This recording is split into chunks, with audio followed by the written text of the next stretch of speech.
Hello and welcome back to the World Championship in Through the Ages. At the moment I'm at the second position in my group with 3 games finished and 10 points. DANeo has already 16 points, but he also already has 4 games finished, still he is in a very nice position, and the next game that we are seeing today is a 3-player game against DANeo and against Veikka. And it might be quite important if I finish before or behind DANeo in this game, because if I finish behind him, then the points gap between us will already be relatively big, while if I manage to finish before him, then it will get closer between us and I still will have one less game finished. So that of course would be ideal for me. Veikka still has a very small chance to advance to the next stage, but for that he definitely has to win this next game. Otherwise, he will be out of the tournament. After that, he, I think, should have no chances to still continue. But if he wins this game, he might still be in the running. Alright, and now without further ado, we are going to take a look at the game. In this game, I'm in the first position, and first of all, we are going to take a look at the leaders and wonders. And we can see that in H3 we have Pierre, but there is no internet. We have no Bill Gates, but Sid Meier, Steve Jobs and Einstein are there, so definitely some lab leaders. Marie Curie is there as well as the space flight and the Manhattan Project. There's also Gandhi as well as the Manhattan Project for the military. Then we have Chaplin in Hollywood, but apart from Chaplin, not a lot of culture leaders in H3. There are a bunch of culture leaders in H2, however, with Bach, Anthony Gaudi and Shakespeare. There's also Newton and Nobel as some economical leaders, as some science leaders. There's one military action leader with Catherine and also James Watt, together with the railroad. There's also an ocean liner service, but no Maria. There's the Louvre and the Eiffel Tower, so the two culture H2 wonders. In H1 we have Great Wall and Nemichi Castle, the two strength wonders. We have also Silk Road and Universitas, the two science wonders. Machu Picchu is there as well. We have Columbus, but there's no Suez Canal in the game. We have one military action leader with Jan Žižka. Barbarossa, Nostradamus can also help with the strength. Leonardo is there for some printing press and lab synergy. And then we also have Eleanor and Michelangelo. In this game I'm in the first position and I actually take the Stonehenge here. First I thought that I maybe want to take Hippocrates, but then it could be that Stonehenge and library are taken away. However, if this happens, then it probably will be the case that, for example, DANeo could take Stonehenge and Richland, and Veikka could take library and patriotism, and if that should happen, then the Colosseum will fall down for one civil action for me. If this doesn't happen, then I would still get Stonehenge or library if I take Hippocrates, so that actually seems quite fine, but the thing is I'm actually really not the biggest fan of the Colosseum any longer. And it definitely can be fine. There are only 2 military action leaders. There's no St. Peter's Basilica to synergize with the Happy Face potentially. I mean, it can definitely be a fine wonder, but I'm not too excited about it. And I think in the 3-player games I definitely like the Stonehenge more than the Colosseum. The question is, of course, what leader do I get if I grab the Stonehenge now? And that might be Homer at the end. There's also a chance that I get Ashoka, but I think Homer will definitely be available. And if I have the choice between both Ashoka and Homer, probably I would go for Homer. At the first look, I didn't like it too much, because Homer, with having a wonder that requires 4 steps, is maybe not ideal. Also, the Stonehenge already has Happy Face, but I actually like Homer quite a bit, especially in 3 and 4-player games. In 2-player games, not so much, but I think he is quite decent in 3 and 4-player games, and I still think it can work relatively nicely with the Stonehenge. And at the end I came to the conclusion that I rather would like to have the Stonehenge-Homer combination than the Hippocrates-Colosseum combination. Also, there are not that many nice early replacement leaders for Hippocrates. Nostradamus could be fine, maybe Jan Žižka, but Barbarossa, Michelangelo, Eleanor, or Columbus all don't work that nicely very early. Leonardo also a little bit difficult unless you get an alchemy or printing press together with him. And with that I made a decision to go for the Stonehenge and expected to probably get Homer at the next turn. Then you will go for Hippocrates and Richland. And then Veikka will go for the Acropolis, interestingly. He doesn't go for the library. If he would have gone for the library, then he only could have taken the patriotism, so maybe he didn't like that too much. However, now with taking Acropolis and Ashoka, he will actually let the library stay available for DANeo, which is maybe not that great, but maybe Veikka values the Colosseum more and thought then if he takes the library away from him, he could still go for the Colosseum. So he is going for the Acropolis for himself, together with Ashoka. Ashoka in third position I think can work quite nicely, and DANeo will be able to grab the library if he wants to. That means that only one leader will be available for one civil action for me, and that is Homer, and so I will just go for him. I don't think there's any alternative now. I can elect him, build a mine, and increase my population. Now it's DANeo's turn. I draw the call to arms, and DANeo indeed will go for the library. I think that should be the correct choice. He goes for Hippocrates, builds a mine, and then interestingly is grabbing the urban growth. He could have also increased the population, but maybe he was afraid that he can't spend his civil action sufficiently at the next turn. And no, so like this he takes the urban growth, but I think maybe just increasing population could also be fine in this situation. Veikka will elect Ashoka, takes the early code of laws and also takes the urban growth, so he doesn't build a mine yet, but gets an additional resource production with the ability of Ashoka with having two different colors in hand. Also there's a very early Universitas coming down the row, but all of the players have an HA Wonder. Veikka might have the option to finish the Acropolis at the next turn and then take the Universitas, but it might also be relatively expensive and it could take some time until the Universitas is finished. I decided to see the call to arms into the deck. I don't know yet how nicely I will be able to increase my strength, but I have the additional military resource from Homer, which might help me, also the happy face, and also DANeo doesn't have a free population, so I thought it might be worth a shot to seed here. The development of science is revealed. And now I take the breakthrough for one civil action. I think that's just a very, very nice deal getting this card for one civil action. I was also hoping that maybe two resources or something like this will be revealed from the developments, because then that could maybe improve my turn a little bit.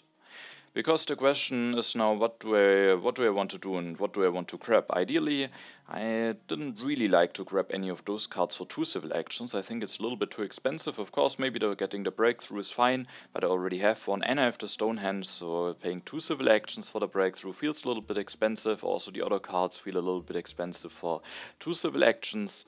And no, if I, for example, build a second lab now, I still have two civil actions. I don't really want to grab any of those cards.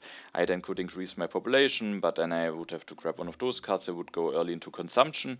So I didn't really like this too much. So instead of building the lab, I built two stages of the Stonehenge, because that allows me to spend one more civil action on my civilization already this turn.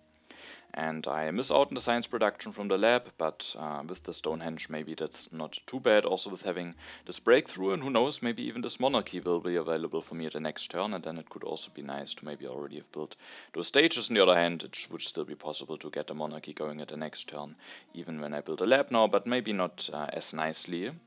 And no, but the monarchy might be taken away anyway, because Veikka has the Acropolis. So I built those two stages, and I could now just increase my population, but I just really don't like it to get into consumption that early, and so instead I took this frugality. That gives me basically two food now for one civil action, and I still have a free population for potential developments. So at the end I went for this. But if, for example, two resources would have been revealed from the developments, then I would have just built another stage of the Stonehenge. Then I draw two cards, a fighting band tactic, which could potentially make Jan Žižka work for me, and Jan Žižka is actually coming down the row already. DANeo, interestingly, is grabbing Leonardo for two civil actions and is then just increasing his population 2 times, interestingly. So he is maybe eyeing the sprinting press that is coming down the row, wants to have an early replacement leader for Hippocrates, but now we can see that maybe it could have been nice to already increase the population at the turn before, because now he could have taken this urban growth or also the breakthrough for one civil action. But of course, that he couldn't know at the turn before, but I think there was a decent chance that there could be something better to do with his civil action now at this turn than at taking the urban growth at the turn before. Now I was interested to see whether Veikka will grab Jan Žižka or not. If not, then I think I will probably grab him. Or I thought that because with Homer it is definitely nice to already have a replacement leader in hand, and Veikka doesn't go for him, which surprised me a little bit, not necessarily because it is the wrong decision. I think it might actually be the right decision for him to not take him, especially if he has no tactic. But as you maybe remember in the two 4-player games, he went for Jan Žižka in both of them and went for a little bit of an aggressive play, so I thought maybe he just values him quite highly. So I thought he might just take him here, but he doesn't take him. Instead, Raider wants to make use out of Ashoka, take some cards, builds the lab, increases population, has now the full Ashoka bonus going, hasn't built the third mine yet, but maybe that's fine and maybe he can still do that at the next turn. He also doesn't take the monarchy, which I was quite happy about. That means that I can go for the monarchy this turn. I can develop the monarchy, and then as said, I want to go for Jan Žižka. Think he can be a decent leader. I have the fighting ban in hand, so even if I miss out on one of those knights, I definitely have a tactic in hand that I can work with him. And if I don't take him, I just don't know when another nice leader will be available for me, and now I can just replace Homer as soon as it pleases me. So I think it's very nice to get Jan Žižka for one civil action here.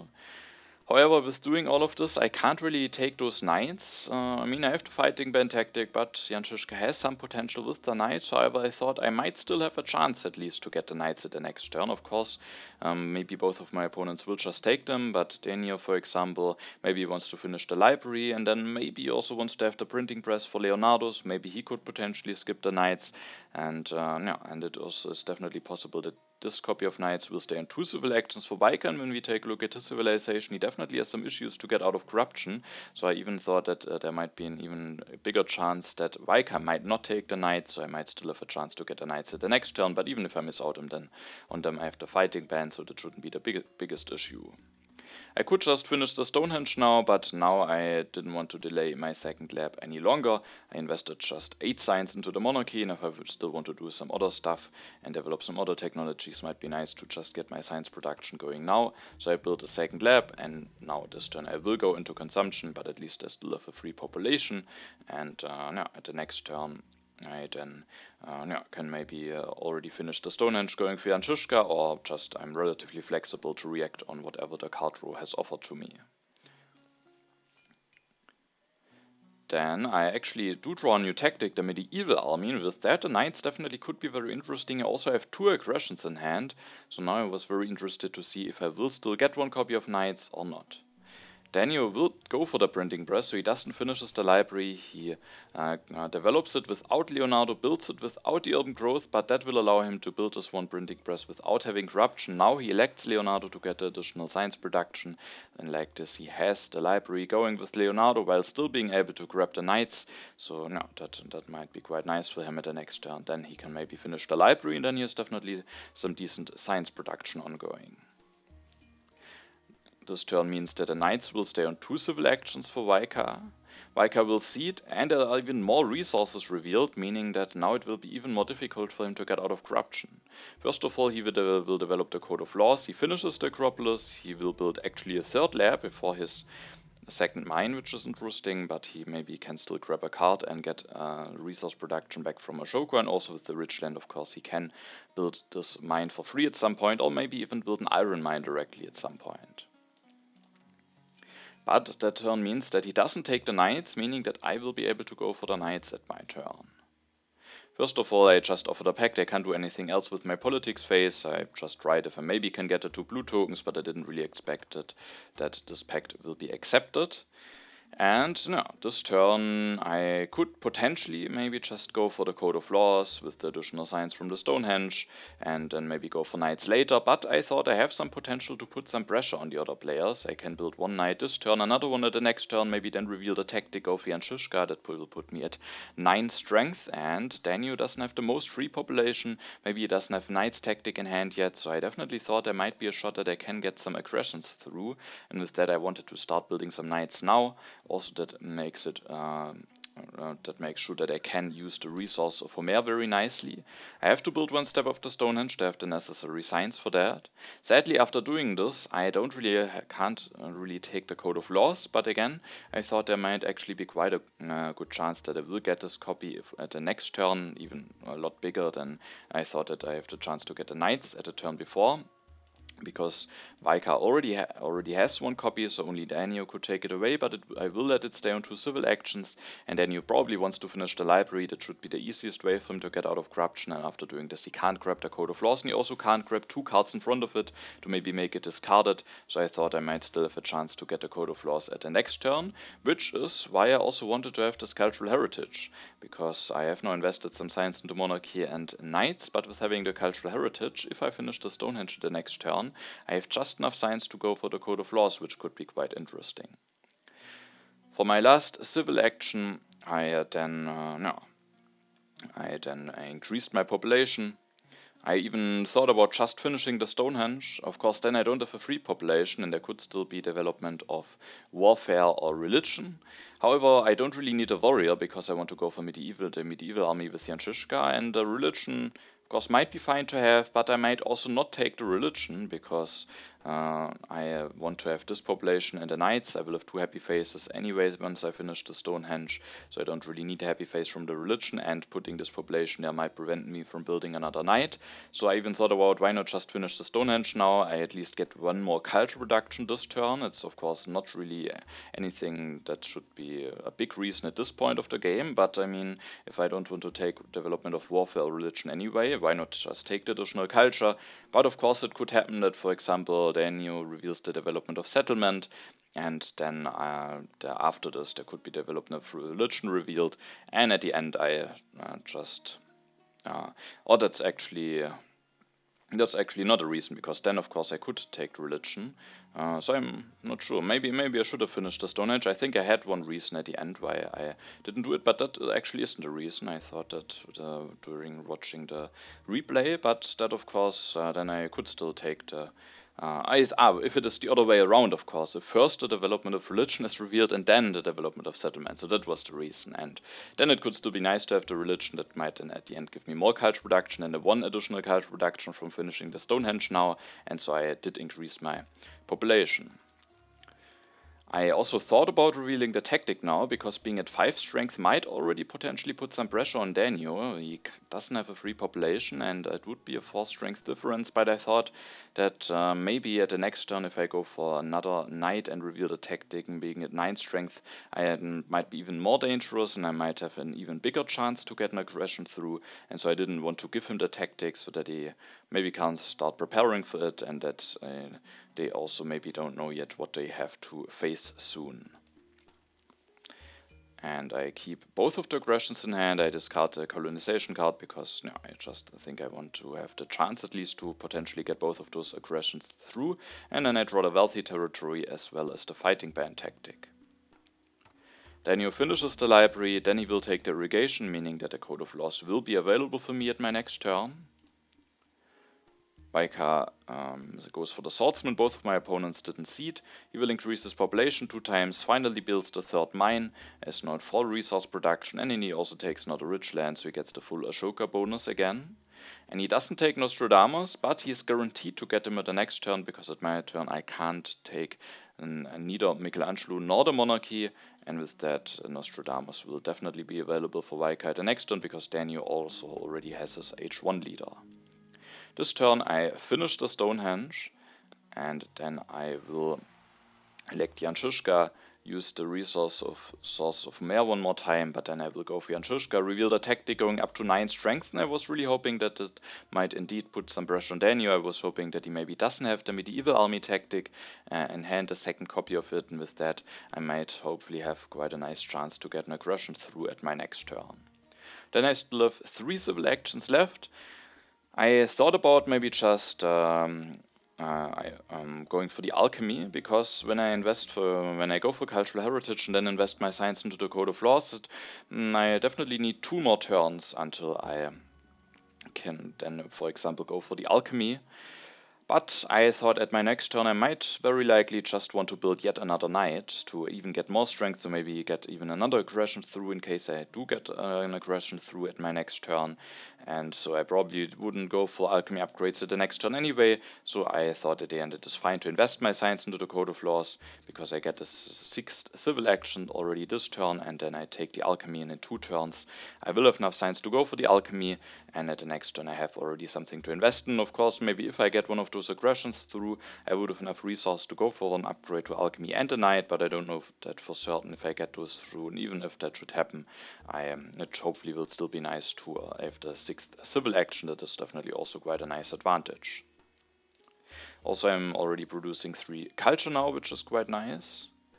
I draw the Reign of Terror. That could be an interesting event to seed. At my turn I didn't seed because I thought I didn't really want to have the wealthy territory into the deck, because after building one on more knight I might not get a lot more population out depending on what developments might be revealed, and then I maybe don't want to send a unit away for the wealthy territory, because that would cost me quite some strength. Also a cartography is in the row, which I don't know yet which player, if a player will take it, so I rather just skip my politics phase.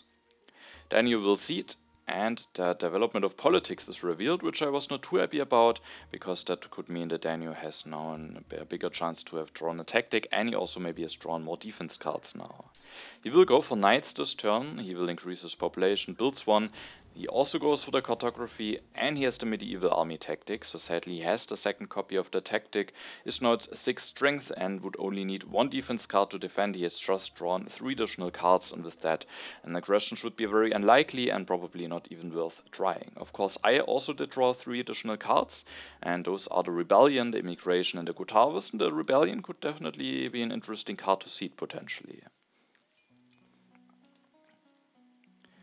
Veikka goes for Nostradamus this turn. Of course, he also is a little bit in danger of Jan Žižka, but he has a relatively nice way to defend himself against us with just going for Nostradamus.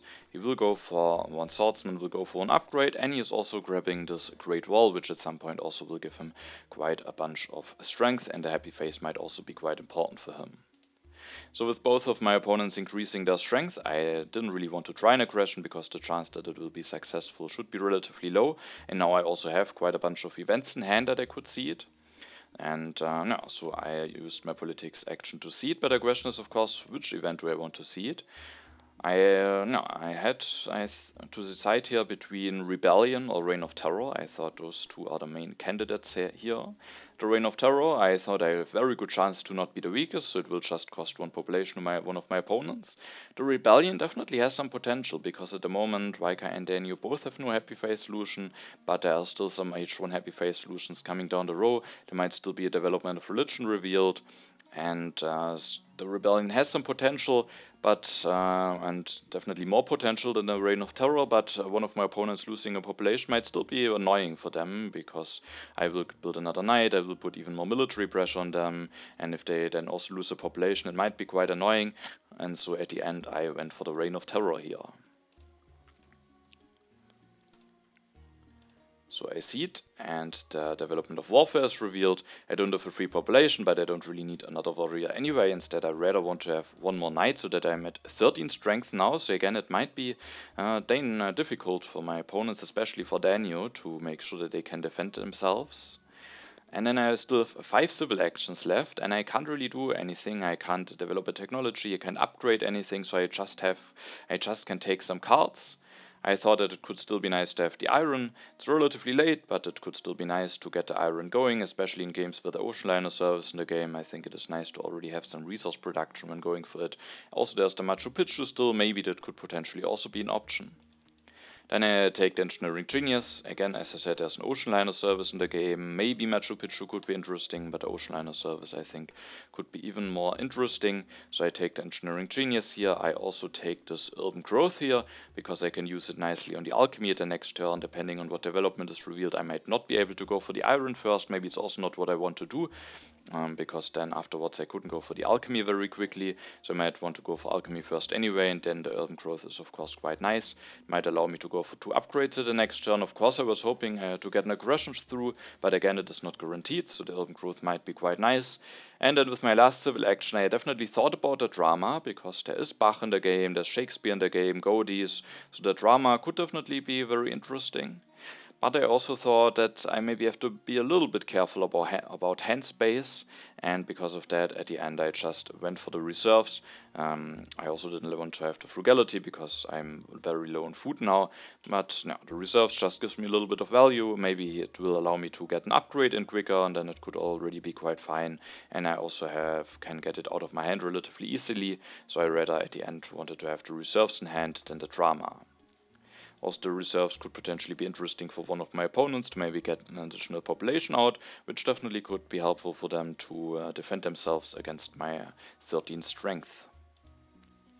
I keep the rebellion as the only event and the 2 aggressions, and I draw the vast territory in the pestilence. DANeo will seed, so the last development is revealed. It's the development of market. Sadly, that will mean that DANeo can take 2 food from it, which allows him to increase his population. And he's actually willing to even destroy lab. That allows him to take this knight, and he also took the free warrior from the development of warfare. And then after destroying the lab and increasing his population, he doesn't have an uprising, and he has 2 tactics now, making again sure that he can defend himself, so he doesn't want to be in danger of an aggression. And at least thanks to Leonardo and the library, he is still sitting at 3 science production, which is still somewhat decent.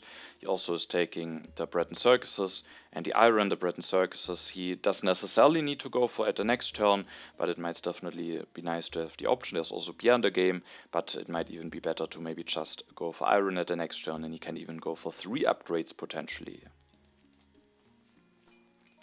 Now H2 starts, and Veikka also maybe has to be a bit concerned about getting stronger.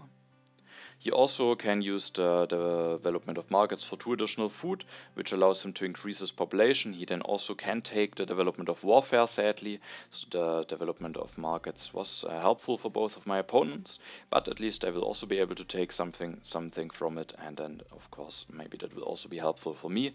And after doing all of that, Veikka would have an uprising, so he has to basically go for this theology if he doesn't want to disband anything, and now he has his happy faces fixed. And he also upgrades 1 more warrior, so he's now 3 strength behind me with the strength of Nostradamus, and would only need 1 defense card. And with that, again, it might not really be worth it to try an aggression here. And with his last civil action, he's then taking the masonry, which he can maybe use quite nicely on the Great Wall. Now it's my turn again. I don't want to try an aggression here. I could maybe try it against Veikka. There's at least a chance that it will be successful. But I also have some events that could potentially be nice. And I started with seeding the rebellion. And the inhabited territory is revealed. And the big question here was if I'm willing to bid an army or not. I could just build a knight and 1 card. That could be, that's definitely the least what I'm willing to bid.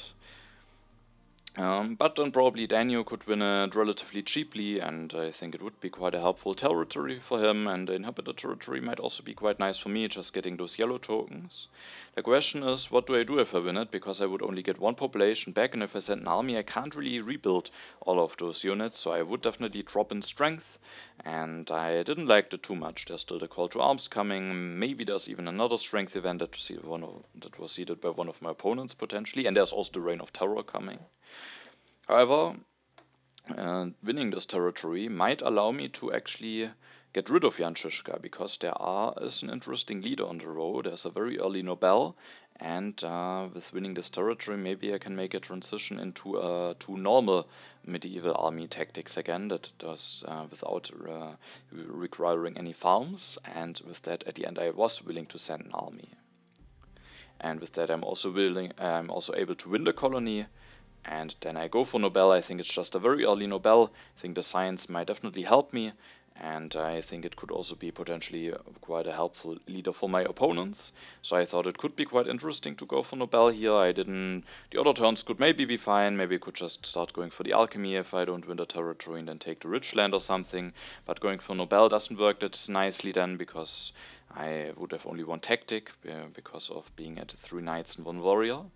And I, of course, now already commit to Nobel, but there are a bunch of culture leaders, which of course can be interesting, but at the moment I'm not that nicely prepared for them. I don't really need James Watt. I mean, if he comes at the right time, he could be nice. So I thought Nobel might just be a very decent leader. There's of course also Newton, and maybe with the alchemy could also be decent, but I thought the 2 strength from Nobel are nice, and also getting even 1 more science is also quite nice.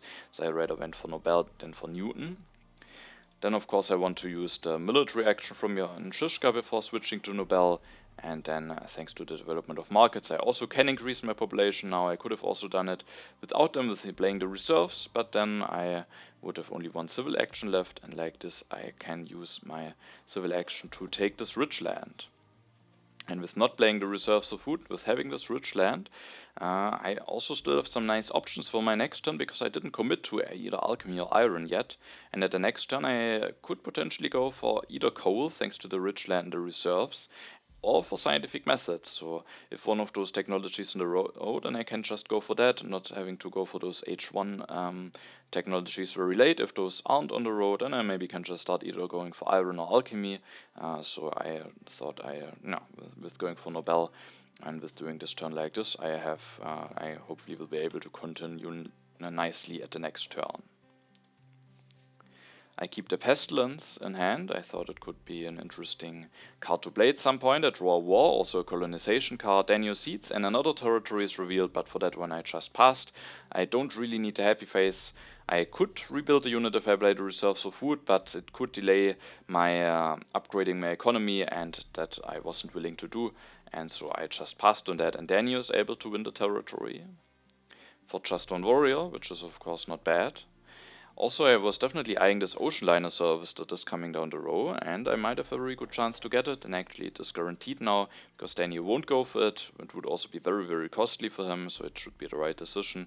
And Veikka can't go for it because he has the Great Wall, and with having the Engineering Genius in hand, that could be a very nice ocean liner service for myself. DANeo this turn, with having won this territory, has no happy face issues at all. He will go for 2 iron upgrades, but then he also wants to rebuild his warrior to not be weakest, to not be in danger of an aggression, and with his last civil action he will take this copy of reserves. Veikka takes the first copy of Conmon. Thanks to the Acropolis he has just enough science to develop it, so that gives him quite a nice boost. He then takes the Patriotism, he builds 1 stage of the Great Wall, and he also takes the Warfare. With taking the Patriotism, the Ocean Liner Service will now even fall down to 1 civil action for me. And as you can see, at my turn I actually go for a war over territory against Veikka. First I thought I just want to see it, I'm the strongest, the Reign of Terror could hit, the Call to Arms could hit. But Veikka is Nostradamus. Nostradamus is sadly not helping against wars with his strength, and so I thought it could be quite an interesting war, and at the end I was willing to go for it. But I won't increase my strength this turn, I won't distract myself from building up my economy. I'm just fine with being at 12 strength. When we take a look at Veikka's civilization, he has only 3 science saved up, only 4 resource. He has of course the Patriotism, but he doesn't have any free population. And also what was very important to note is that at his last turn when we went for the Conmon, he didn't use any military action, and if he would have had a legion or fighting band tactic in hand, I think he definitely should have used it to reveal it. There's no reason at all to not reveal it, I think, or probably there are some very small reasons, but there's no danger that I or DANeo want to copy it, and so I think if he would have the tactic, he definitely would have revealed it, meaning that it is very, very likely that he doesn't have an infantry tactic in hand. Also, I know 2 out of the coming 3 events, so there could potentially be some helpful events. For example, he could get some additional science, which could allow him to develop the warfare. Worst case could be if he gets some additional science. I will take this copy of cannons, but if there's a second copy of cannons, he gets some additional science, and then he could go for cannons, play the Patriotism, and maybe if he also has drawn defensive army, then I might even lose the war, but it's just very unlikely that he gets that much help from the event deck, or that he gets help from the event deck and that all of that happens, and that he has drawn a tactic. And even if I should lose the war, and using the yellow token doesn't hurt me immediately. Of course, it will be bad at some point, but it doesn't disrupt me immediately or something like this, so I was willing to take that small risk.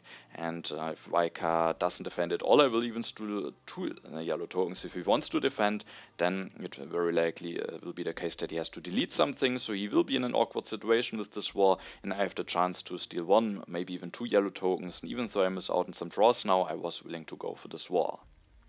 I definitely also was willing to go for this ocean liner service. That's a very strong ocean liner service, I think. And yeah, but before finishing that, I at least wanted to get a little bit of resource production going. Of course, I could also wait for the coal, but I just think it's very nice to get this bit of production going before then going for the ocean liner service. And so I going for this one upgrade. Even thought about playing reserves and going for another upgrade, but then I am just missing one resource to finish the ocean liner service. The next turn I thought it could be quite nice. For example, the next turn I could want to see the pestilence, and then it might be revealed relatively soon, and it could just be nice to have at least the option to finish the ocean liner service. And I thought it could also be quite nice to just have this copy of cannons available.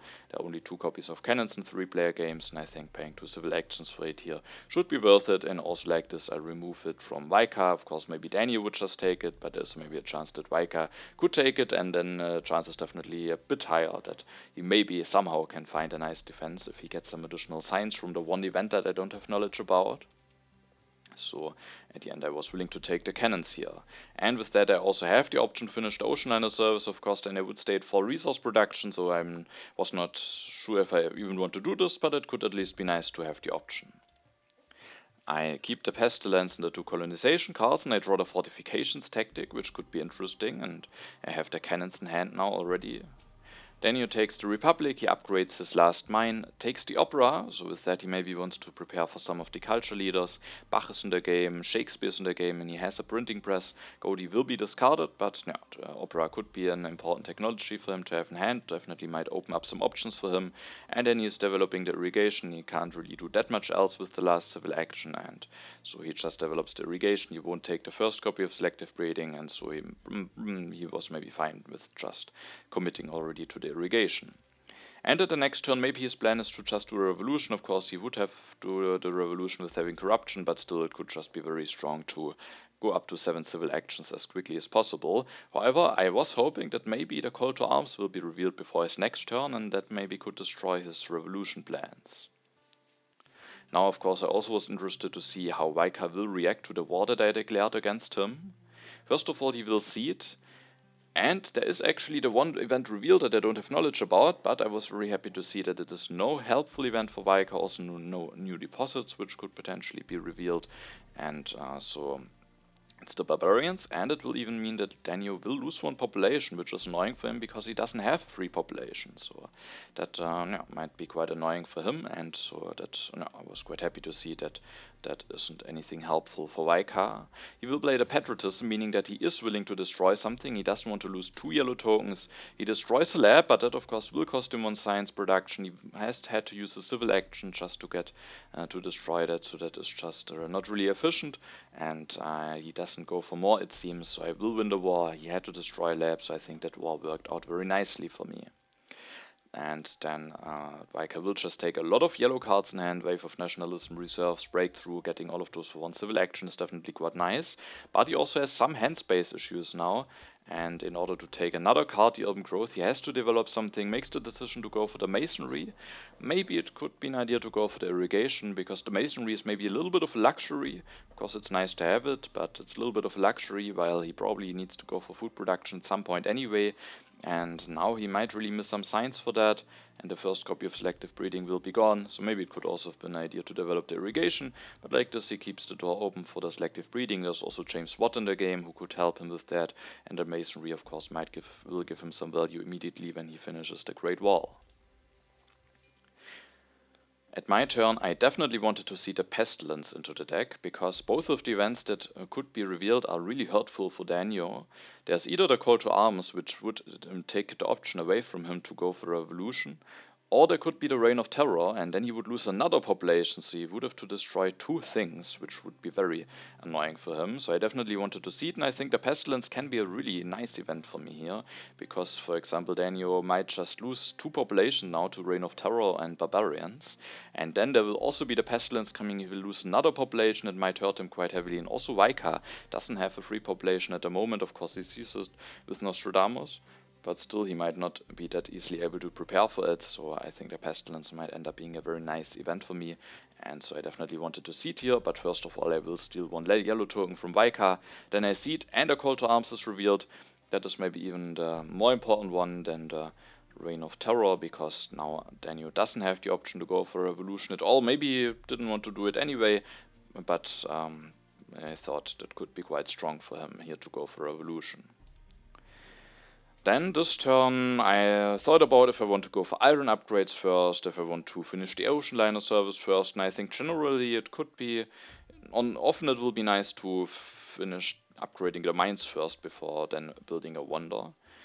However, there is the Pestilence coming, and it might already be revealed before my next turn, so if I don't finish the ocean liner service I also would have to destroy something, which would not be ideal. And so I went for the ocean liner service first, and I also went for this architecture, but we can take a look at some alternatives at the end of my turn. I will go for the architecture, will build 3 stages of the ocean liner service, and then I will play the reserves to be able to finish the ocean liner service with the engineering genius, and then I can already get the first population out. I could have also not gone for the architecture, and then I would have 1 civil action left after I finished the ocean liner service, and that I could have maybe done. I then could have maybe taken the selective breeding, which I thought could be interesting to have at some point. But at the moment I still have quite a nice yellow bank, so I think I will be fine without a food technology for quite a while. And this copy of selective breeding will stay on 2 civil actions for DANeo, and Veikka has a very full hand, has low signs, so I thought there might be a chance that I will get the selective breeding at the next turn. And if not, I hopefully will also be able to manage because of my nice yellow bank. And the other cards I didn't really want to take over the architecture because I don't have any urban buildings yet, and I thought the architecture has the potential to definitely save me quite some resources. Maybe I can go for scientific methods or journalisms later on to get a bit of science production with Nobel. The question is, of course, or what I didn't like too much is that now I don't even have enough resource to go for 2 iron upgrades at the next turn, so the iron upgrades might get delayed quite a bit. But there is this ridgeland coming down the road, and I thought it should hopefully still be nice with doing it like this, because at the next turn I can maybe go for 1 iron upgrade, then I can maybe take the ridgeland, and with Veikka not being able to take that many cards, there may maybe even be some more interesting yellow cards available for me. And then I can just take a bunch of cards at the next turn, go for 1 upgrade, and then with the ridgeland go for the last upgrade for free, and maybe in 2 turns then I can already go for either journalisms or scientific methods, and then hopefully I will be able to build up quite a nice economy. I was a little bit unhappy to not draw any event here, but I drew 2 colonization cards, and those could also be quite nice in case there is another colony coming relatively soon. The war might not be that easy to pull off, and sadly I don't have the option to push. I kinda wanted to get the Pestilence out as quickly as possible, but the colonization cards definitely might also be helpful at some point.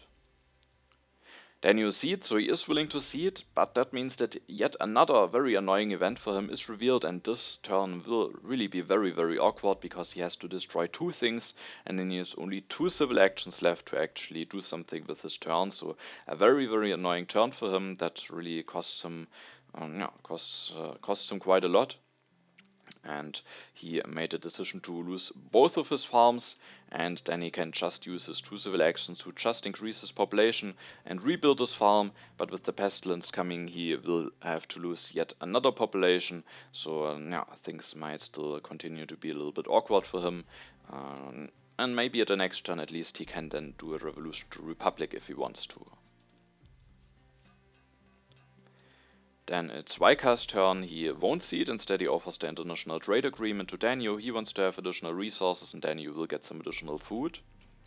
Then Veikka will finish the Great Wall. This turn is now even the strongest, and he also think I had to do it to not have an uprising after he lost a yellow token now, and then he will make space in his hand with playing the reserves.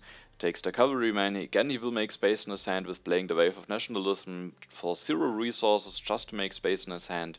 And then he takes the selective breeding, which I found interesting because he still doesn't have enough science to go for the selective breeding in the next turn. So I thought maybe it could just be best for him to still go for irrigation. But maybe he was still hoping to get James Watt. But I mean, at the next turn, if he wants to make space in his hand, he kinda has to develop the irrigation. And maybe he could have also just taken Ridgeland or Frugality or something like this. But maybe he still saw a way how he can maybe get into the selective breeding relatively nicely. Maybe it was also a little bit of a hate draft, because now I don't have a food solution available, which might be hurtful at some point, but I don't think it will be annoying for me short term. Now it's my turn again. Sadly, I can't really use my politics phase. I use the ocean liner service to increase my population. I can have enough resources to go for 1 iron upgrade. And then I take this copy of Ridgeland. Maybe I could have even thought about just building an additional mine. I think that could potentially be interesting with having that much population. I think that was an option that I'd not really considered that much, but I think that could actually be an interesting option here. But there's also the pestilence coming, so I would still have a free population, but maybe I could also do some other nice stuff relatively soon with the population. For example, going for journalism or something like this. Then I definitely want to have the Ridgeland, I definitely want to have the Breakthrough. I think getting both of those cards for just 1 civil action is very nice. Then I still have 3 civil actions left, and I kinda had to ask myself if I want to rather go for scientific methods at the next turn or maybe for journalisms. And both I think would work very nicely. But with the scientific methods, I could potentially go for 2 upgrades at the next turn, and those upgrades to scientific methods are just so cheap, and I have no bells, so having a lot of science production hopefully will pay off at some point. So I thought I might go for scientific method, and so I just wanted to take this copy in hand. Of course, I could just wait. Maybe I just take something else like a fission upgrade or revolutionary idea, and then just go for either scientific method if it will be available, and if not, a journalism. But it could be quite nice to already have it in hand. Then I can develop it, maybe go for 2 upgrades, 1 upgrade to Iron Mine. I still have 2 free civil actions, and I'm just guaranteed to be able to do this. And I think that could be quite strong, and I didn't want to risk that potentially strong upgrade. Now I have a full hand, meaning that I can't grab this copy of Organized Religion, but there's still another copy of Organized Religion left, and also the Team Sports. And with Pierre, I was kind of hoping that maybe I will have a chance to get a Team Sports, and then I could build some very cheap Team Sports with the architecture, which would set myself up for Pierre. And so instead of taking the Organized Religion, which is not possible because of full hand, I just increased my population normally with using the food with my last civil action. No. But as I said, it could have been maybe an interesting idea to just build an iron mine directly instead of going for the upgrade. I think that is something that I maybe overlooked here. I think that could work out quite nicely. I keep the fortifications tactic and the 2 colonization cards. I even draw another colonization card, but sadly still no event, so I also won't be able to push at my next turn. Then you won't go for a revolution. Maybe he wants to have the cannons, maybe he has a tactic in hand, or maybe he doesn't want to be too vulnerable. He then will increase his population again, builds another farm, has now quite some decent food production, but again no free population for the pestilence. So the pestilence could still be quite annoying, but I was hoping that it will be revealed relatively quickly now. Veikka doesn't see it. He interestingly again offers a pact to DANeo, the scientific corporation, but they already have the international trade agreement going, and maybe DANeo rather wants to have this pact in the scientific corporation. And the scientific corporation would also be very helpful for Veikka, would allow him to go for selective breeding, to make space in his hand. So maybe he could have thought about offering it to me. Of course, I am dangerous. I'm probably looking dangerous with my science production, so it would probably not be nice long term, but maybe he can cancel it at one of the next turns. So maybe it could have been an idea, but maybe he was not willing to do this, and then rather went for in developing the irrigation. That's of course a little bit awkward now that after he took the selective breeding, but now with the pact not being accepted, I think that is just what he has to do, which is why I think maybe it could have been worth it to not take the selective breeding at the turn before. But I mean, it could maybe still work out for him as a hate draft at some point. but I think for now I'm definitely still fine. He then takes the revolutionary idea. I think that's a very important card for him. He also takes the coal and the efficient upgrade and then just floats the last civil action, but I think at the next turn he has enough science and enough resource to go for 2 coal upgrades, and if he gets those mines going, he definitely might then have a relatively nice position again. Also, there's still James Watt in the game, so maybe he can even get those upgrades in relatively cheaply. But James Watt is not revealed now, instead there are Shakespeare and Bach. This turn I go for upgrading the last mine with using the rich land. And then I also went for the scientific method. Again, I asked myself if I want to go for journalisms, but I can only build one journalism, while I can go for 2 upgrades. However, if I go for 2 upgrades now, I still have 2 civil actions left. I still definitely wanted to take the journalism in hand, because those journalisms are quite cheap, and getting even more science production and also a bit of culture production might be quite nice. So if I go for 2 upgrades now, I could take the journalism, but the question is, what do I want to do with my last civil action? I thought about developing the cannons already, but maybe I still draw a tactic where I don't need the cannons, or maybe I just don't necessarily have to go for them in the near future. So I thought about just developing the journalism, and probably those turns could be fine, but at the end I think I came up with a better solution. I still go for the scientific method. I go for this one cheap upgrade with being able to use the urban growth before I lose it to the end of the age. And then I will go for the journalism, will develop it, but instead of going for the second upgrade to the labs, I will actually build this journalism. So that will also give me 2 additional science production, but also starts some cultural production, and with the architecture that is relatively cheap, I then at the next turns can hopefully continue maybe upgrading this lab, building more journalisms, and I was hoping that that will allow me to have a nice position in age 3. And now, so that was my turn, and then at the end of my turn, I again will keep both of the colonization cards in hand, or I had even 3, but I had to discard one, and but I still wanted to keep the fortifications tactic in hand. This time I also draw an event, a civil unrest, as well as 2 aggressions. I could have also taken the rifleman, but with having the fortifications tactic, I didn't want to spend 2 civil actions for that, with having the option to go for that nice turn. And then you see it opens the pestilence, so that is revealed while still both of my opponents don't have a free population, which is quite nice for me. And then you this time loses a warrior, goes for the Republic peacefully this turn. He didn't do a revolution earlier, also couldn't do it because of the coat of arms, and then maybe there was always something that he wanted to do, but now he can go for it peacefully, but it will mean that he's relatively low in science now, which also could end up being a little bit problematic for him. He takes the rifleman, has no another military technology in hand, and also Shakespeare. He still needs to go for a leader, and Shakespeare will give a 3 science discount to the opera. That might just be quite nice, and he has now some decent food production also with the pact, and if he gets some population at some point, then Shakespeare definitely has some potential to give him some relatively cheap and efficient culture production. Then he increases his population 1 time, takes the frugality, so of course with Shakespeare you want to have as many population as possible, so the frugality should be quite nice. He rebuilds the warrior to not be in any danger of an aggression, and then that's the end of his turn. He will sadly have corruption, but he's also only at 3 science, so he can't go for opera already the next turn, unless he gets some help from the event deck. So he's still in a bit of a problematic situation after getting hit by all of those bad events, losing 3 populations to events. That's definitely very hurtful. But maybe with having some nice food production now, he will be able to stabilize in the next turns. But it also will depend on how nicely he can prepare for the military, because he is still sticking to 2 military actions and doesn't have the most science to develop any military technologies. Veikka this turn actually goes for the scientific methods instead of the coal, but it might be a fine decision.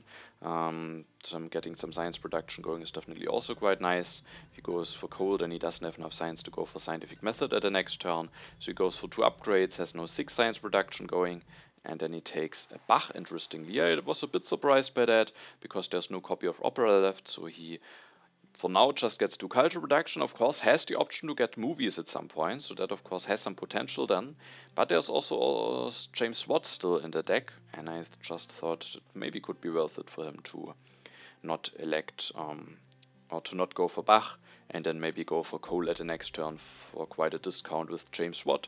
I think that might be better for him, but now at least he gets the civil action back for replacing. He also doesn't know if James Watt will be available for one civil action, so that might be a bit more costly. Maybe he wants to have more 3 civil actions at the next turn to be able to grab some H3 cards, so there are definitely some arguments to go for Bach, but I think James Watt definitely could have some potential here. And then Veikka will take the Rifleman with the last civil action. Interestingly, he doesn't go for the Efficient upgrade. It would allow him to go for 2 upgrades to coal at the next turn, but he has the Great Wall. Maybe he wants to be prepared for H3 tactics, and also it is maybe a little bit of a hate draft, because now I don't have infantry technology, but with not having any tactic for that, it doesn't really hurt me too much. Then H3 starts, and at my turn I don't really want to see it, because I would be in danger of getting hit by a rebellion, of course. Now it looks like I would have been safe at the beginning of my turn at the politics phase, because I just used the ocean liner service and only now one is unhappy, but I also got hit by the pestilence, so at my politics phase I had an unhappy worker. There's a 50-50 chance that a rebellion will be revealed, and I thought that losing 2 civil actions now is quite annoying, and I was not willing to cede into that.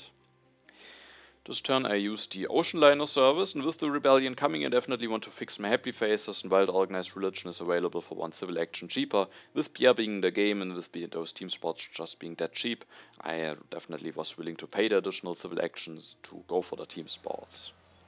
First I thought that I maybe just want to go for the strategy then, and I wasn't too happy about the turn, because I don't have the most production yet, and not getting any yellow card felt a little bit bad, but I thought having the strategy might be quite nice, because then I maybe have the chance to put some pressure on my opponents. DANeo has Shakespeare, Veikka has Bach, so being able to put some pressure on them might be quite nice. On the other hand, as I said, then I don't have the most resource lying around. I would not have enough resource to go for 2 cannons at the next turn, so I might not be able to put some immediate pressure on my opponents anyway. I am looking more dangerous, and that already can also have an effect, but DANeo doesn't have enough science to get going with Shakespeare immediately anyway. Veikka doesn't have opera in hand, so at the moment they can't get greedily immediately anyway. And so at the end I was willing to not take the strategy, because there are 2 copies of military theory. Maybe a fundamentalism could be interesting, so even if I don't take it now, there might still be a chance that I get a nice solution to maybe put some pressure on my opponents from H3. And that allows me to first of all go for 1 upgrade to my labs for the last 3 resources, and also take the urban growth. Like this I have even more science production going, and I also get a 3 additional resource from the urban growth, maybe being able to relatively cheaply build another journalism at the next turn. So I just thought, for economical reasons and also for building up more cultural reduction, this turn is maybe just a bit better. But not having the strategy in hand could be annoying, but maybe there's also just a military theory available at the next turn, or at some point at least, and then that I might still have the option to go for some military in case I draw the right cards for that. I again keep the 2 defense cards in the fortifications tactic. I think I kept those 3 cards in hand for quite some time now. And sadly I don't draw anything that I can seed into the deck. At least the military alliance I can maybe offer to one of my opponents, and then I will have 3 additional strength for basically the whole of H3. I wasn't really happy that the oil is coming down the row, because Veikka, probably DANeo won't take it away, and Veikka could go for 1 upgrade to oil this turn, but at least he doesn't have James Watt. I think otherwise maybe I could have even considered taking it away, but it would come at a cost of probably getting hit by the rebellion, so that might be too costly, and then getting James Watt in oil definitely might give Veikka quite a boost, so I was not too happy about the oil, but without Watt maybe it is not that threatening as it would be if he would have waited and now would have James Watt as an option. DANeo seeds, and I actually was willing to bid quite a lot for this developed territory, and I'm not sure if it was the right decision, because as you can see I bid 7, which is more than just a knight and the 2 cards, which seems like a reasonable bid, but I even was willing to bid an army. I think there were 2 main reasons why I was willing to bid as much. I was only willing to bid an army in 1 card though, otherwise I would be in danger of getting hit by an aggression. First of all, I thought that DANeo, first of all, wants to have this territory quite a lot. Maybe it just makes him pay more. But also, if I am able to win it, at least he doesn't win it, because the science might be quite valuable for him. And also, I still have the fortifications tactic, and I thought with winning this territory, maybe I can make relatively nicely transition into fortifications, also with getting the yellow tokens back in the bank. I am without any famine issues for even longer, so there were some reasons, but it would still be somewhat expensive because I don't have enough resource to go for 2 fortifications immediately anyway. And I would also have to rebuild, which would cost me some draws. So at the end I was not too unhappy to not win it, and maybe it was also wrong to bid as much, but it worked out at the end because now DANeo has to send a warrior and both of his colonization cards, so he still wins it for one warrior, but having to send away both cards is actually a bit of a problem for him, because now he is sitting at no cards in hand, and if he isn't careful he could definitely be in danger of getting hit by an aggression, because I have 2 aggressions in hand, and if he builds some military units he will miss out on some draws, so he has to be very careful now, and he also is careful. He doesn't go for Shakespeare quite yet. Instead he takes the strategy. That could be nice, important to have later on. He builds 1 more library to have a bit more science production going, and then he will just build 1 rifleman, and with getting 1 draw he will have enough strength to defend against aggression. Interestingly, he is willing to go for another upgrade that would make him the strongest, but maybe he wasn't too afraid from strength events and rather wanted to get this 1 draw in now. So he draws 1 card now. Veikka seats, and now the rebellion is revealed, but no one gets hit by that. He will go for the oil. I think it is probably a nice upgrade over the coal. And then he will develop it. He will go for 1 upgrade. With the efficient upgrade is now sitting at 7 resource production. That is definitely quite decent, and he is also willing to pay 3 civil actions for the air forces, so that is definitely quite a nice pick. He has the early air forces now, but he doesn't have, or he has decent science production, but not a lot of science saved up, so it would take some turns for him until he can get another military technology going, and then the air forces, so he might still have a little bit of trouble to get enough military, but with the Great Wall maybe he will be fine. He's still without any tactic, so that is definitely, definitely still annoying for him not having any tactic. That's definitely quite a disadvantage. And then with his last civil action he will just increase his population. Now the rebellion is out, and now he won't get punished for having this 1 unhappy worker. At my turn I can't play an aggression, so I offer the military alliance, and I offer it to Veikka, because I thought when both I and Veikka have some additional strength, DANeo is still under pressure, and maybe he again, he doesn't have the science to go for opera anyway, but again maybe he has to be careful, and so I rather offered it to Veikka, because if I offer it to DANeo I think Veikka is not really in danger of getting hit by an aggression. At the moment I don't have any wars in hand, and also no military theory or something like that, so I thought that it should be better to offer it to Veikka, so that DANeo maybe is again has to be a little bit afraid. Then I use the ocean liner service this turn, and I definitely have some different options here. I could just build another journalism, I could maybe take the democracy. At the next turn I will have a lot of science, and I could maybe start going for that, and maybe I could also grab the reserves, so that could definitely be quite decent. Probably I also want to grab the mechanized agriculture, so a turn like building journalism, grabbing mechanized agriculture, democracy, and reserves could definitely be very decent. But it's also still relatively early in age 3, and at the end I actually made a decision to still go for the oil. However, it was not a clear decision. Yes, it is very early, and with having that much science production it could turn out very nicely, but I also only can get 1 upgrade going immediately, and at the next turn a 2nd upgrade will already be relatively late, but this 1 upgrade I thought could still be somewhat decent, could maybe keep me a little bit more flexible, so if I get some nice wars and tactics and a military theory, maybe I could still go for a nice war, while when I don't get such things, maybe rather some nice impacts, I could well play it peacefully, so the oil might allow me to just delay committing into anything. If I build another journalism, it's relatively cheap with the urban growth, but with only being at 6 resource production, I can't that easily switch then back to military. So I thought the oil might be interesting, but it was not a clear decision for me, because as I said, this alternative with going for democracy and then getting democracy could also be very strong, and I'm not 100% certain if it is the correct move to go for the oil, but I definitely think the oil has some potential here and maybe allows me to stay a little bit more flexible. And then with my last 3 civil actions I grabbed the mechanized agriculture as well as the reserves. Now that I invested 9 of my science into the oil, I was wasn't willing to take the democracy over the reserves because they can't develop it at the next turn, and also I probably want to go for mechanized agriculture at some point, and maybe also some other stuff. Maybe I have to go for some military attacks, and so I rather wanted to have the reserves, but there's still another copy of democracy, and maybe I will have a chance to get this additional copy at some point. I again keep those 3 cards in hand, and I draw 3 new ones. Now I also have some events again that I can see it, and the impact of architecture definitely has a lot of potential.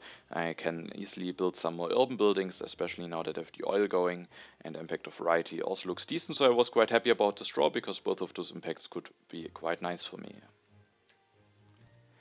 DANeo, this turn goes for the Manhattan Project. I kind of expected that you might want to do this because it just allows him to get more strength. After this, he should be a lot safer, and it gives him strength without requiring any population, meaning that at the next turn maybe he can finally start going for Shakespeare. And then he just finishes it, is now at 26 strength, and then takes the Engineering Genius with his last civil action. Also, there's Pierre coming down the road, and I was very interested to see if I will get him at my turn. Veikka doesn't have any arena, so I was hoping that I have some chances here. Veikka first of all seeds, and a popularization of science is revealed, and I was quite happy about that event because it just gives me some additional culture against my opponents, but it wasn't seeded by me, maybe by Veikka. And Veikka, interestingly, will go for Gandhi this turn. He has the Air Forces in hand, has the Great Wall, but if he has no tactic, things could definitely get dangerous, and I mean, Daniel has already some strength if Veikka doesn't have enough defense cards to defend. Maybe he just wants to prevent getting hit by an aggression, and maybe he just didn't see a nice way to build up enough strength, also with being that low in population, and is just hiding behind Gandhi now. He will take the multimedia. Interestingly, he will develop the selective breeding. On one hand, of course, it's quite nice to get this additional food production, because otherwise he would be stuck at a current amount of population for quite a while. So it definitely has some upsides, but it also means that he doesn't have enough science to go for multimedia at the next turn immediately, which he could maybe do with leading a bronze mine, or maybe even a swordsman now that he is Gandhi. But the food might still be useful, because otherwise, as I said, he would be stuck at the current population for quite a while. Maybe with the help of the reserves he could get an additional population, but maybe the food will still pay off. But it's a bit awkward that he can't go for multimedia now at the next turn, so I'm not 100% certain about that move, and of course normally it's not that great, but in this situation I don't think it's bad, because the population and the food will be quite helpful for him. With taking this urban growth, Pierre will even fall down for 1 civil action for me. And at this turn I definitely want to seed. I even thought about not seeding just for a moment, because Daniel had now kept Shakespeare in hand for quite a while, and that kinda made me think that maybe there could be an iconoclasm on top. He seeded one of those events, and maybe if he acknowledged that there's an iconoclasm coming, it definitely makes sense to keep Shakespeare in hand for quite a while. But I took a look at his turns before, and there was always something useful for him to do instead of electing Shakespeare. So I thought that there could maybe be an iconoclasm, but maybe also not. It also would make sense to keep him in hand for that long, even without an iconoclasm, just because of how the turns were for him at the turns before. And even if it is revealed, I didn't want to skip the politics phase, because those 2 impacts are very nice, and I'm also prepared for some other nice impacts potentially, so didn't want to skip on the politics phase, and I want to go for PR anyway, so an iconoclast wouldn't even be that bad. The only bad thing would be that there are no Nobel Prizes, but that wasn't reason enough for me to not see it. So I see the impact of architecture first, and I was actually very happy to see this economic progress, which gives me 9 additional resources, and with that I thought that now it definitely should have been the right decision in hindsight to go for the oil. Before that I wasn't completely certain about it, but I think with now having those 9 additional resources, and that is quite nice. Also, I was happy that it is revealed before I go into consumption. If it is revealed after my turn, it would even cost me 4 culture, because I would be at 0 food and then get -1 production. Now I have a lot of resources, and there's also Pierre, which I definitely wanted to go for. He just gives me quite a nice culture boost, and I can easily build more arenas with having that many population. And I kinda definitely wanted to build one journalism and also one arena. I at least wanted to build one of both of those just to get even more science production going.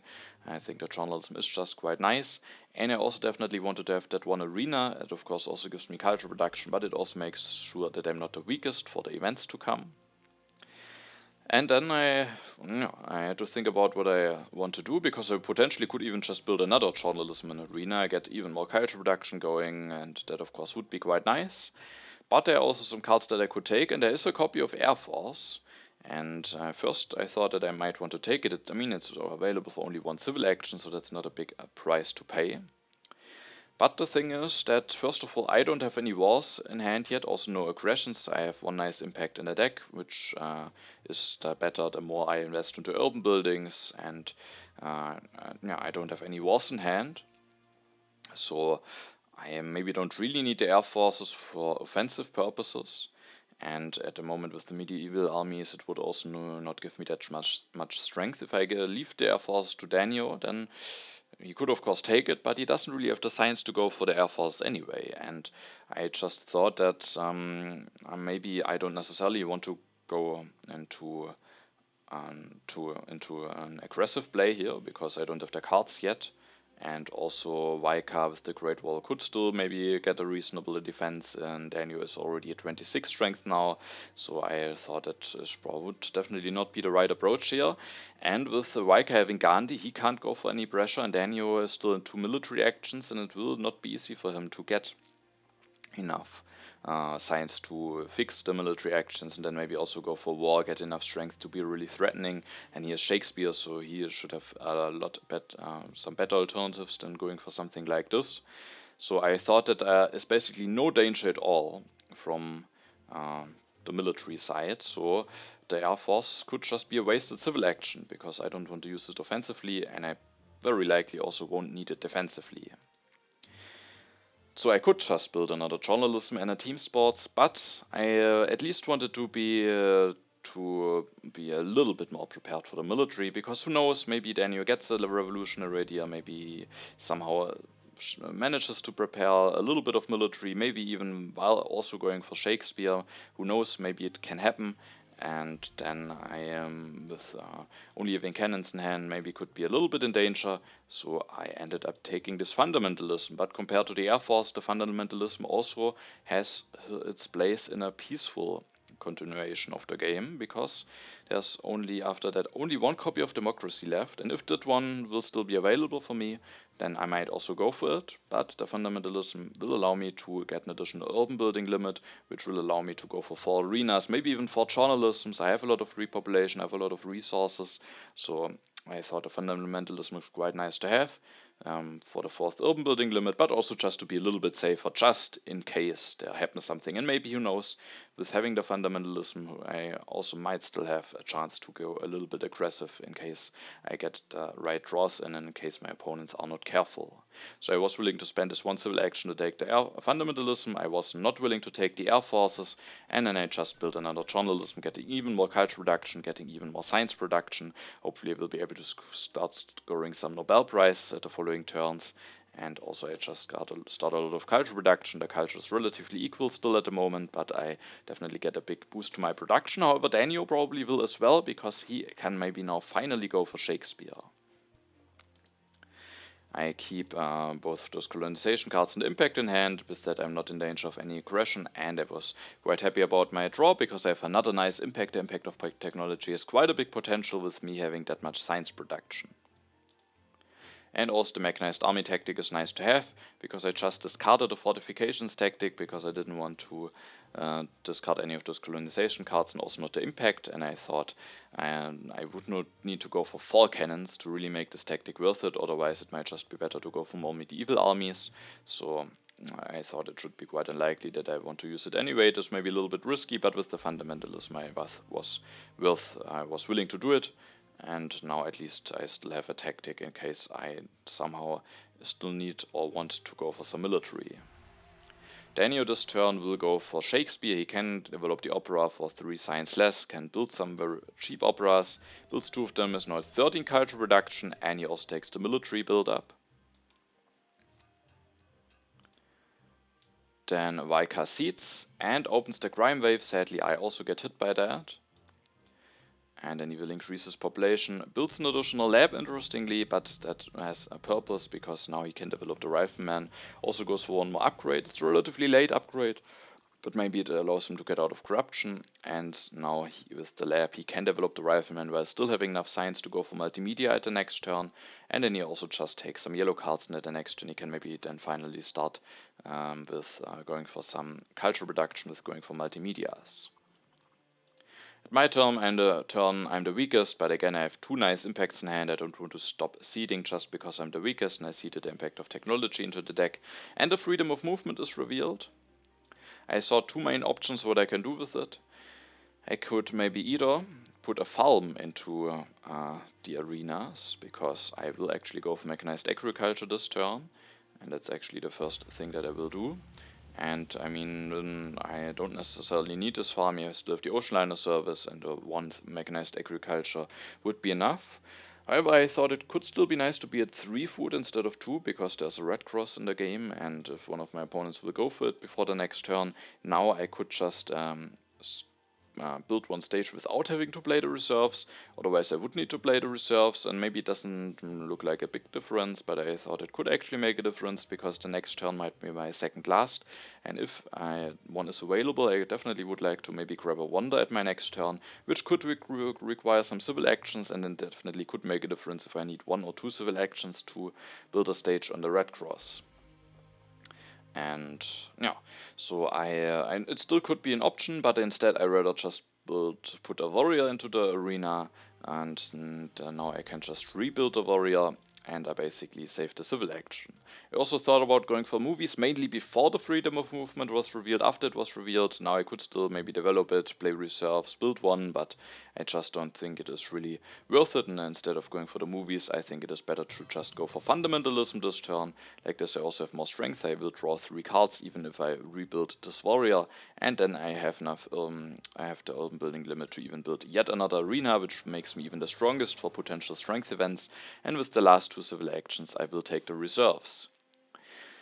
And now, for my next 2 turns I had a relatively clear plan, and that was to go for the movies at the next turn, develop movies, build movies, and then I would still have 5 civil actions, and if necessary I could spend all of them to take a wonder, even if it is available here.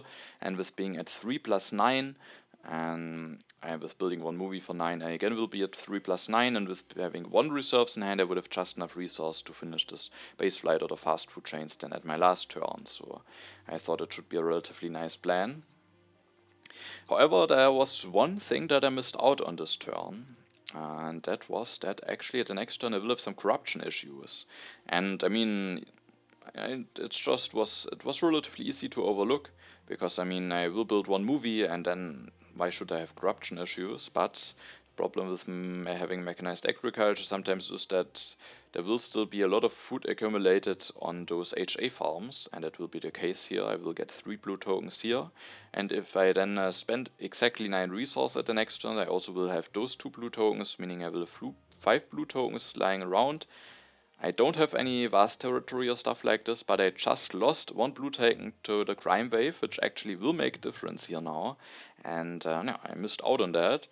But luckily I still made a decision to take the reserves, because if I would have not taken the reserves, then I actually might have some issues, because with having corruption at the next, and of course then maybe I just don't go for the movies, but it could potentially have caused some issues missing out on that I might have corruption issues with display. But the alternative to taking reserves was to take the fission upgrade and patriotism. Patriotism could allow me to build another free unit, which could be nice, potentially for impact of harmony. It gives me also a little bit of additional strength for potential impact of strength. And the efficient upgrade, I thought maybe I can still upgrade this farm, but sadly then I can't go for movies and spaceflight, so that was also one of the reasons why I didn't take the efficient upgrade. Upgrading this farm would give me quite a big potential for impacts like balance and agriculture, but I could have, if I would have gone for the different line, I actually would have still some chances for a nice turn, because I could go for movies, and then if I have the 1 spare civil action I could use the efficient upgrade to upgrade an oil mine to get out of corruption, and with the upgrade being that cheap I actually would then also still be able to finish the wonder with the reserves at the last turn. But yeah, that was something that I missed out on. At the end mainly took the reserves, as I said, just because I can't use the efficient upgrade in the farms very likely, and the patriotism, maybe it could be better to use the reserves for religion, which I might not be able to do because of the corruption issues that I didn't foresee. And also a bit of hate drafting is involved here, because if I take efficient upgrade and patriotism, the reserves will be available for one civil action for DANeo, and it's probably a lot more of a more useful card than the efficient upgrade. So at the end I settled on going for the reserves here. I will draw 3 cards, no, not another impact, but a hybrid war, which maybe can be interesting. Then you will increase his population, builds another printing press, builds another opera, so Shakespeare has given him a lot of value over the last turn, so he at the moment is still keeping up with culture production, is of course behind in culture, but with getting his production he will then be almost basically the same culture as me. I got a Nobel Prize, so that was quite nice at my turn, and also allowed me to, even when Daniel goes through this now, still catch up a little bit in culture to him. And after doing this, Daniel has 3 civil actions left, and he will use it to play the reserves to upgrade 1 rifleman so that he is the strongest again, which might indicate that there's a strength event coming, and he also takes the revolutionary idea. Veikka seeds, even though he's the weakest, but there's no strength event revealed, instead the immigration, which will cost him 1 population, which is a bit annoying for him. He uses the freedom of movement to put 1 worker from philosophy under the theology. He is willing to disband 1 swordsman. He has 1 free military action to do that, and then he has enough resource to go for 2 multimedias. He is Gandhi, so deleting this warrior is maybe relatively safe, but could potentially be punished, because now I have the hybrid war and I could potentially declare this war even against Gandhi. So that is actually a threat. It might still be fine for him to make this decision to go for it like this, because he also needs to keep up with the culture production, and the chance that I have a hybrid war is maybe not that high, but potentially I could punish him here, and it definitely was an option at my next turn. And then he will also take the military theory. However, it was not an option that I considered too much, because I could just declare the war, maybe not do even that much else for my military, but Veikka could maybe sacrifice a lot and then win the war, then it would just be bad for me. It would cost me all of my draws. I still have the potential there are still definitely a bunch of impacts, which would be very nice for me. So I think drawing some nice cards and just seeding the impact variety now, and then maybe getting another impact at the next turn, just looked better for me. Maybe it could be better against Veikka, but I just felt better to continue this game peacefully, or just it would be a bit awkward not getting any draws, and I thought that not going for is maybe better for myself. And as I said, there is a risk that I could potentially lose the war, then it would be very costly for Veikka, but then maybe Daniel can just ignore all of this and build more culture. I think I have a very nice position here.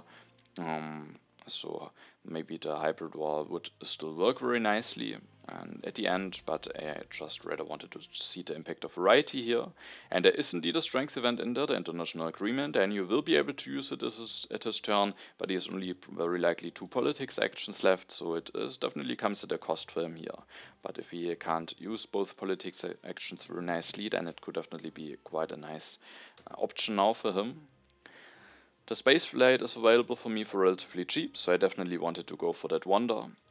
And I also definitely want to go for this movie. There's the impact of architecture on top. It just gives me 4 additional culture reduction. It will also be nice for the impact of variety that will be coming soon.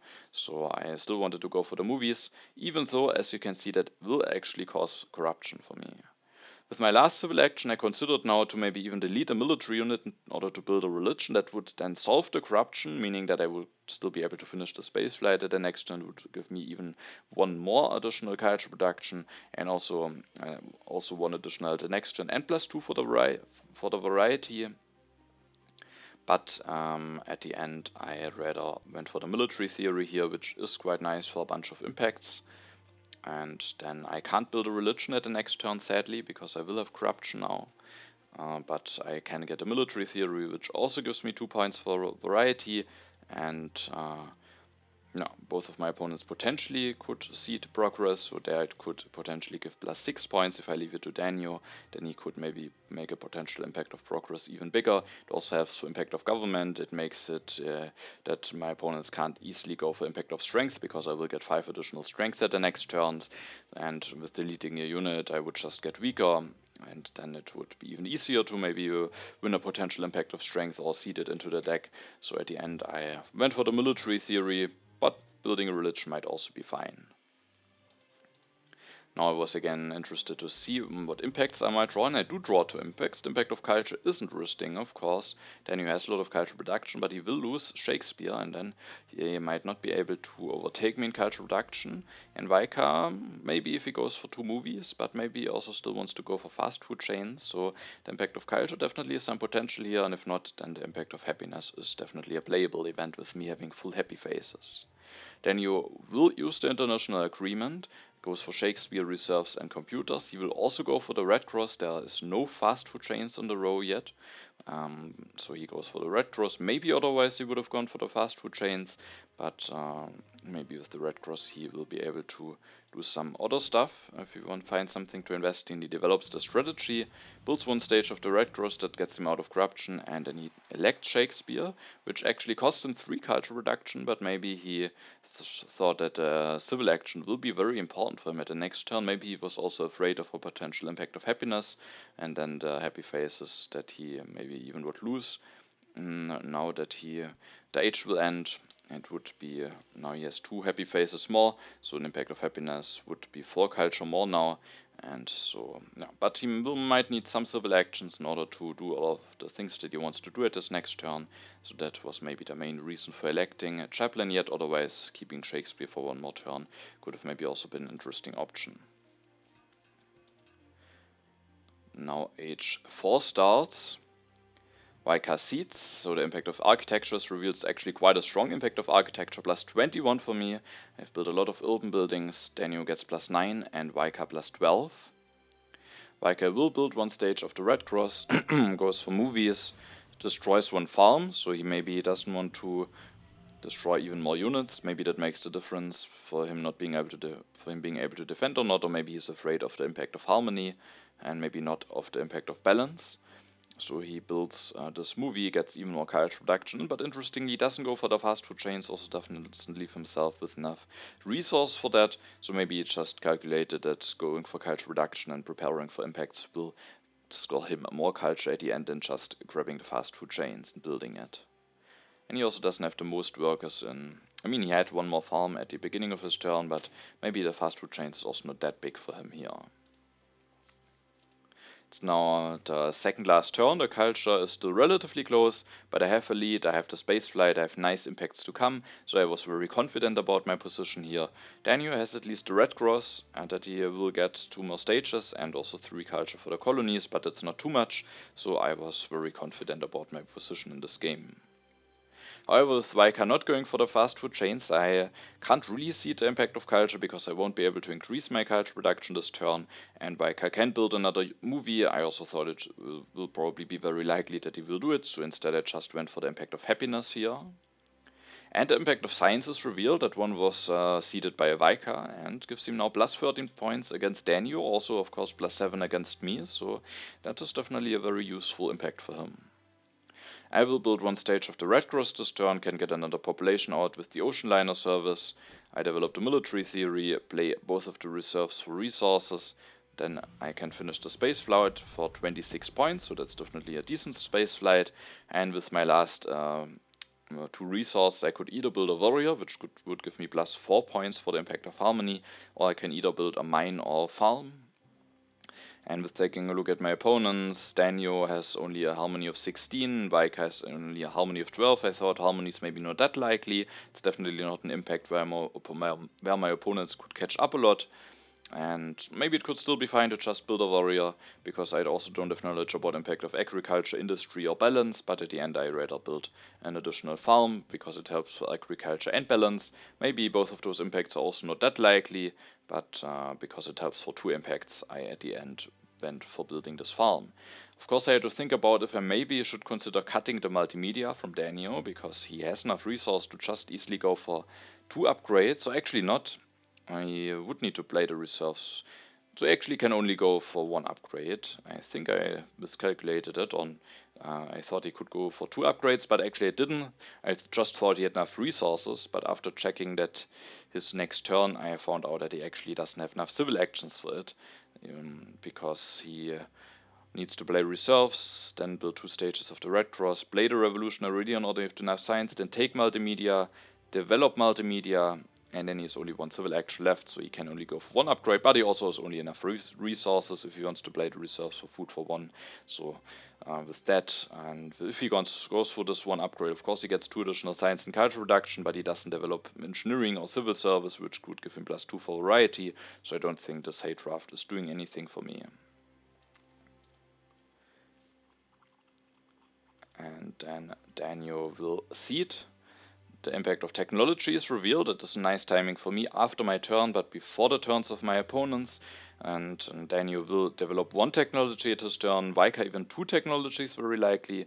So definitely a nice timing for me and a very strong impact, especially against DANeo.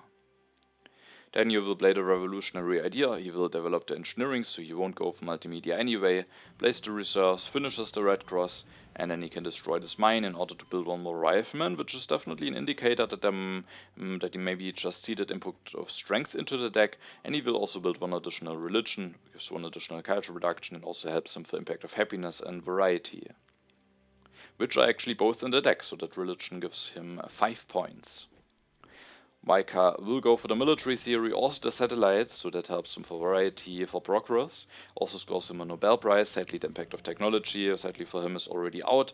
He will build 1 more movie, will upgrade 1 swordsman, and that's the end of his turn. And he will end his turn at 153 culture. When we take a look at the overview, we can see that now, with some impacts being revealed, with me getting the space flight, I have quite a big lead now, and I still have some nice impacts to come. So I don't think there's any way how I could still not win this game, but DANeo and Veikka are relatively close, and DANeo is a bit behind, but if there's indeed impact of strength in there, he then could definitely have chance to overtake Veikka, so that could still be interesting to see. The first impact is the impact of harmony, so that 1 was actually in there, and with that maybe building a warrior would have been better, but of course it depends on what other impacts are in there, but even if balance and agriculture in there, it still would have been worth it, and maybe just because of that alone, because the bonus for the harmony is just bigger, maybe because of that, I should have actually already built the warrior. But it still is impacted as better for me than for my opponents. Then we have the impact of strength indeed in there, which allows DANeo to overtake Veikka. He is now 3 culture in front of him. Then there's the impact of happiness, which gives me +16 points, +14 for DANeo, and also +14 for Veikka, so that doesn't change anything yet. There's the impact of government. The military theory was quite nice for that, and that 1 gives Veikka 3 more points, so I'm at 262 now, and both DANeo and Veikka are at 200 points, and there's only 1 impact left, so that will be very close and a very exciting ending for the 2nd place. And it's the impact of variety that was seeded by me, +18 for me, +16 for DANeo, and +18 for Veikka, so Veikka finishes at the end 2 points before DANeo, and that was definitely a very close finish between the 2. I at the end was able to even have a bit of a lead, and I'm able to win this game, so I of course was very happy about this outcome. I think this game just went very smoothly for me. I, at the beginning, managed to get some civil actions going for monarchy and code of laws, while also putting some pressure on my opponents, which required DANeo, for example, to destroy this lab, and my opponents had to react to this, while I then just could start building up some economy. And then I got this early ocean liner service, I got the early Nobel, and then I just was able to build up quite a strong economy, while my opponents got hit by some annoying events, especially DANeo, that one turn where he got hit by barbarians, reign of terror, and a call to arms was a very, very ugly turn. If he could have just done a revolution and peace at this turn, then his position would probably be a lot stronger. So I think then both my opponents had some issues, Veikka had some hand space issues, and then I at the beginning of age 3 just went for a lot of urban buildings. Pierre was available relatively early, and with him I just managed to build a lot of culture reduction, which allowed me to win at the end. And also, I think we have to make a shout out to the architecture because I developed it while I didn't have any urban buildings, meaning now at the end the architecture has actually saved me 4, 10, 18, 20 resources. So that's definitely quite a lot. So basically, the architecture alone has paid for the space flight and even more. So that architecture definitely has done a very great job, also saving some civil actions and ocean liner service and the space flight at the end. So a very nice architecture in general, a very nice game, especially once Bia was available, once those arenas gave also two additional culture, and I could just spam a lot of them with having the architecture and that many population with the ocean liner service. So yeah, that game just went very smoothly, and of course I'm very happy that I was able to win it. And now with this win we can also take a look at the current standings now. And the game that we saw is the only one that finished compared to the standings that you saw at the beginning. So not a lot has changed, but what has changed I definitely like, because now with being able to win and also with Daniel finishing at the last position, I am now only 1 point behind him, but I have one less game finished. So I would say now I might have the best position in the group just because of having one less game finished.